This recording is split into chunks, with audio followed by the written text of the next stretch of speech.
কৃষ্ণ ভুলি যেই জীব অনাদি বহির্মুখ, অতএব মায়া তারে দেয় সংসার ডোব। হরে কৃষ্ণ। বন্ধুরা, ভক্তি হচ্ছে ভগবানকে জানার ও ভগবৎপ্রীতি সাধনের একমাত্র সহজ উপায়। শাস্ত্রে যে 64 প্রকার ভক্তাঙ্গের কথা বলা হয়েছে তার মধ্যে একাদশী ব্রত সর্বোত্তম। শ্রবণ, কীর্তন, স্মরণ আদি নবদা ভক্তির পরে দশম ভক্তাঙ্গ রূপে একাদশী স্থান। এই তিথিকে হরিবাসর বলা হয়। একাদশী তিথি সকলের অভীষ্ট প্রদানকারী। এই ব্রত পালনে সমস্ত প্রকার পাপ বিনষ্ট, সর্ব সৌভাগ্য ও শ্রীকৃষ্ণের প্রীতিবিধান হয়। নারী পুরুষ নির্বিশেষে 8 থেকে 80 বছর বয়স পর্যন্ত যে কোনো ব্যক্তিরই ভক্তি সহকারে পবিত্র একাদশী ব্রত পালন করা কর্তব্য। তাই বন্ধুরা, আজকের ভিডিওতে ব্যক্ত করব চৈত্র মাসের কৃষ্ণপক্ষের একাদশীর নাম কি, কবে এই একাদশী ব্রত পালন করবেন, একাদশী পালনের সহজ নিয়মাবলী ও এই একাদশীর পৌরাণিক কাহিনী এবং পশ্চিমবঙ্গের পালনের সময়সীমা এবং পালন মন্ত্র। তাই আপনার প্রত্যেকের সঙ্গে থাকুন এবং শ্রবণ করুন আজকের ভিডিওটি। প্রথমে জেনে নেব চৈত্র মাসের কৃষ্ণপক্ষের একাদশীর নাম কি, কবে পালন করবেন। চৈত্র মাসের কৃষ্ণপক্ষের একাদশীর নাম হলো পাপ মোচনী একাদশী। এই একাদশী তিথি শুরু হবে 24শে মার্চ 2025 বাংলার 10ই চৈত্র 1431 বঙ্গাব্দ সোমবার রাত 12:36 এবং এই একাদশী তিথি সমাপ্ত হবে 25শে মার্চ 2025 বাংলার 11ই চৈত্র 1431 বঙ্গাব্দ মঙ্গলবার রাত 11:47। তাই এই পাপমোচনী একাদশী ব্রত পালিত হবে 25শে মার্চ 2025 বাংলার 11ই চৈত্র 1431 বঙ্গাব্দ মঙ্গলবার। পাপ মোচনী মানে পাপ দূর করে, পাপ মানে পাপ, আর মোচনী মানে অপসারণ। নাম অনুসারে এই দিনে হিন্দু সম্প্রদায়ের অনুগামীরা তাদের পাপ থেকে নিজেকে পরিষ্কার করার জন্য উপবাস বা একাদশী ব্রত পালন করে থাকেন। এবার জেনে নেব এই ব্রত পালনের সহজ নিয়মাবলী। একাদশী ব্রত পালনের একমাত্র প্রকৃত উদ্দেশ্য কেবল উপবাস করা নয়, নিরন্তর ভগবানের নাম স্মরণ, মনন ও শ্রবণ কীর্তনের মাধ্যমে একাদশী দিন অতিবাহিত করতে হয়। এই দিন যতটুকু সম্ভব উচিত একাদশী পালনে পরনিন্দা, পরচর্চা, মিথ্যা ভাষণ, ক্রোধ, দুরাচারী, স্ত্রী সহবাস সম্পূর্ণরূপে নিষিদ্ধ। সমর্থপক্ষে দশমীতে একাহার, একাদশীতে নিরাহার ও দ্বাদশীতে একাহার করতে হয়। তা যদি পালনে অসমর্থ হলে শুধুমাত্র একাদশীতে অনাহার করতে হয়। একাদশীর আগের দশমী ও পরের দিন দ্বাদশীতে নিরামিষ আহার গ্রহণ করবেন। একাদশীতে নির্জলা উপবাস থাকলে খুবই ভালো, তবে যদি আপনি অসমর্থ হন তাহলে ফল, জল, দুধ খেতে পারেন। এতেও যদি না পারেন তাহলে আপনি কাঁচকলা, আলু, পেঁপে ইত্যাদি সবজি, ঘি, সূর্যমুখী বা বাদাম তেলে রান্না করে অনুকল্প প্রসাদ রূপে গ্রহণ করতে পারেন। এদিন পঞ্চ রবিশস্য অবশ্যই বর্জনীয়। পঞ্চ রবিশস্য বলতে ধান, গম, ভুট্টা, ডাল ও সরিষা। সরষের তেল, সয়াবিন তেল অবশ্যই বর্জনীয়। একাদশী ব্রতের আগের দিন রাত 12টার আগেই অন্ন ভোজন শেষ করে নিতে হবে। ঘুমাতে যাওয়ার আগে অবশ্যই দাঁত ব্রাশ করে নিতে হয়, যাতে দাঁতে বা মুখে এক টুকরো অন্ন লেগে না থাকে। পরদিন ব্রহ্মমুহূর্তে শয্যা ত্যাগ করে শুচি শুদ্ধ হয়ে ভগবান শ্রীকৃষ্ণের মঙ্গল আরতিতে অংশগ্রহণ করতে হয়। শ্রীকৃষ্ণের পাদপদ্মে প্রার্থনা করতে হয়, হে কৃষ্ণ, আজ যেন এই মঙ্গলময়ী পবিত্র একাদশী সুন্দরভাবে পালন করতে পারি, আমাকে আপনি কৃপা করুন। একাদশীতে শরীর ও মাথাতে প্রসাধনীর ব্যবহার নিষিদ্ধ, যেমন সুগন্ধি, সাবান, তেল, শ্যাম্পু ইত্যাদি। এছাড়া একাদশীতে পরনিন্দা, পরচর্চা, মিথ্যা ভাষণ, ক্রোধ, দিবানিদ্রা অর্থাৎ দিনের বেলা ঘুমানো নিষিদ্ধ, রাত্রি জাগরণ করতে হয়। সাংসারিক ঝামেলা বর্জনীয়। এই দিন গঙ্গা আদি তীর্থে স্নান করতে হয়। মন্দির মার্জন, শ্রীহরির পূজা অর্চনা, স্তব, স্তুতি, গীতা, ভাগবত পাঠ, আলোচনায় বেশি করে সময় অতিবাহিত করতে হয়। এই তিথিতে শ্রীকৃষ্ণের লীলা স্মরণ এবং তার দিব্য নাম শ্রবণ করাই হচ্ছে সর্বোত্তম।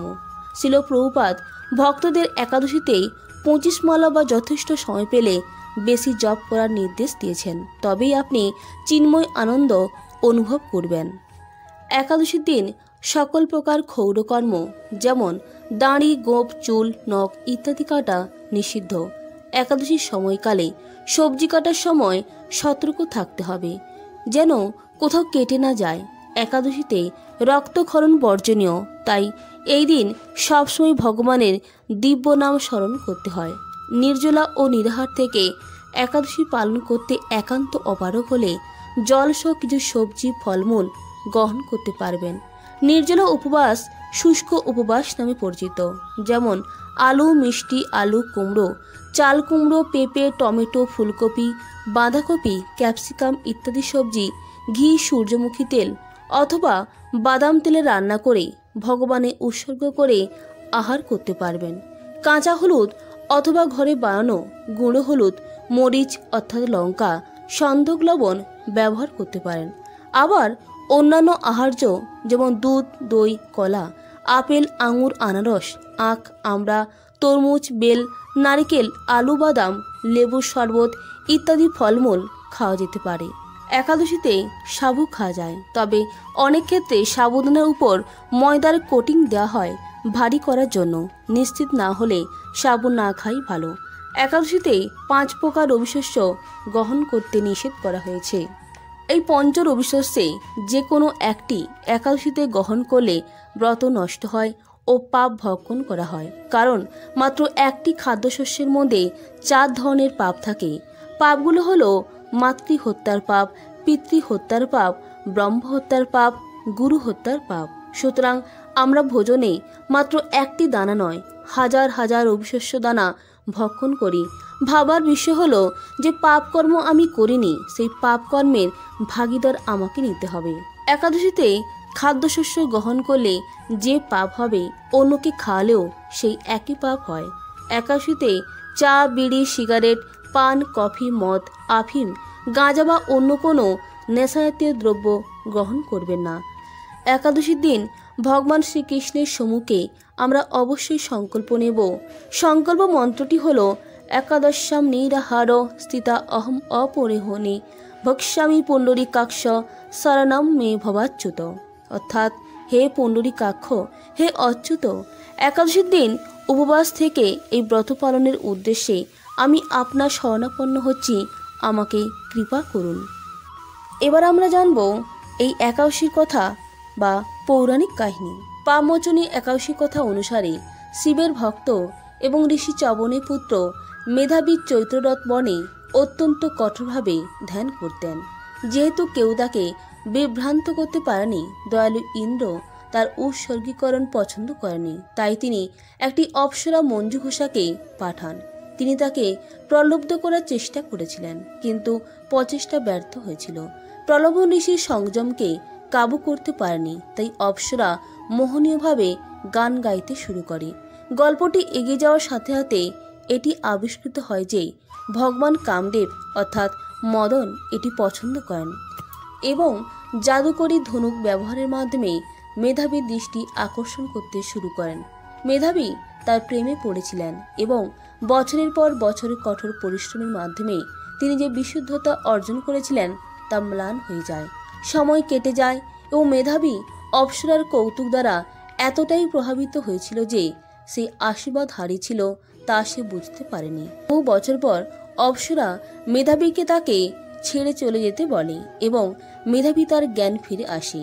তিনি আবিষ্কার করলেন যে তার ধ্যানের সমস্ত ফল চলে গেছে। তিনি তাকে মহাবিশ্বের কুৎসিত মহিলা হওয়ার জন্য রাগে অভিশাপ দিয়েছিলেন। একজন নারীকে তাড়া করার অপরাধে ক্ষতিগ্রস্ত হওয়ার জন্য পিতা ঋষি চবনের কাছে ক্ষমা চাওয়ার পর তিনি এই পাপ থেকে মুক্তি পাওয়ার জন্য পাপমোচনী একাদশী পালন করেন। তার পিতা যেমন করেছিলেন, তিনি মঞ্জু ঘোষাকেও তার অন্যায় থেকে মুক্তি পাওয়ার জন্য তা করার পরামর্শ দিয়েছিলেন। এখন ভগবান বিষ্ণুর কৃপায় উভয়েই তাদের পাপ থেকে মুক্ত হলেন। এবার জেনে নেব একাদশী পরের দিন পালন কীভাবে করবেন। একাদশী তিথির পরদিন উপবাসব্রত ভাঙার পর অর্থাৎ উপবাসের পরদিন সকালে যে নির্দিষ্ট সময় দেওয়া থাকে সেই সময়ের মধ্যে পঞ্চ রবিশস্য ভগবানকে ভোগ নিবেদন করে একাদশী পারণ মন্ত্র 3 বার ভক্তি ভরে পাঠ করতে হয়। এরপর প্রসাদ গ্রহণ করে পালন করা একান্তভাবে দরকার, নতুবা একাদশীর পুণ্যফল লাভ হয় না। পশ্চিমবঙ্গে পালনের সময়সীমা ইংরাজি 26শে মার্চ 2025, বাংলার 12 চৈত্র 1431 বঙ্গাব্দ বুধবার সকাল 6টার পর থেকে সকাল 9:43 মধ্যে। পালন মন্ত্রটি হল ও অজ্ঞানতিমিরান্ধস্য ব্রতে না নেব কেশব প্রশিষ্য মুখনাথ জ্ঞান দৃষ্টি প্রদভব। অর্থাৎ, হে কেশব, আমি অজ্ঞানরূপ অন্ধকারে নিমজ্জিত আছি। হে নাথ, এই ব্রত দ্বারা আমার প্রতি প্রসন্ন হয়ে আমাকে জ্ঞানচক্ষু প্রদান করুন। বন্ধুরা, একাদশীর দিন ব্রত মাহাত্ম্য ভগবত ভক্তের শ্রীমুখ হতে শ্রবণ করতে হয়, অথবা সম্ভব না হলে নিজেই ভক্তি সহকারে পাঠ করবেন। কৃষ্ণ ভজন, কৃষ্ণ কথা, শ্রীমদ্ ভাগবতম, শ্রীমদ্ ভাগবত কথা, চৈতন্য মহাপ্রভু লীলা কথা, জগন্নাথ দেবের লীলা কথা প্রভৃতি পাঠ করতে হয়। সম্ভব হলে শুদ্ধ ভক্তের শ্রীমুখ হতে শ্রবণ করবেন। এই ছিল আজকের ভিডিওর মূল আলোচ্য বিষয়বস্তু। প্রত্যেকে ভালো থাকবেন, সুস্থ থাকবেন। নমস্কার, ধন্যবাদ। হরে কৃষ্ণ, রাধে রাধে, হরি বল।